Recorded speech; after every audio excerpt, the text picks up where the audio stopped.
হাসপাতালে ভর্তি রীতা ভরি। হাসপাতালে ভর্তি হয়েছেন পশ্চিমবঙ্গের জনপ্রিয় অভিনেত্রী রীতা ভরি চক্রবর্তী। অনেকদিন ধরেই শারীরিক নানান সমস্যায় ভুগছেন তিনি। বহুরূপীর শুটিংয়ের সময়ও বারবার অসুস্থ হয়ে পড়েছিলেন, কিন্তু সে অবস্থাতেই কাজ চালিয়ে গেছেন রীতা ভরি। জানা গেছে অভিনেত্রীর গল ব্লাডারে পাথর রয়েছে।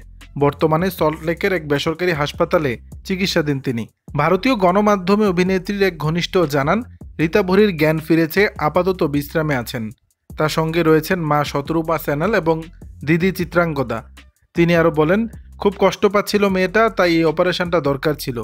এখন ফোনে কথা বলার মতো পরিস্থিতিতে নেই রীতা ভরি। অপারেশনের পর 24 ঘন্টা তাকে পর্যবেক্ষণে রাখবেন চিকিৎসকরা। রোববার চূড়ান্ত হবে হাসপাতাল থেকে কবে ছাড়া পাবেন তিনি। প্রসঙ্গত, এর আগে 2021 সালেও একবার হাসপাতালে ভর্তি হয়েছিলেন রীতা ভরি। ওই সময় ফিস্টুলার অপারেশন হয়েছিল। পিত্তথলিতে পাথর রয়েছে তার। সেই রিপোর্ট হাতে আসার পর তখনও দেরি না করে তড়িঘড়ি অপারেশন করানোর সিদ্ধান্ত নিয়ে ফেলেন রীতা ভরি। দর্শক, বিষয়টি নিয়ে আপনাদের মতামত জানাবেন নিচের কমেন্ট বক্সে।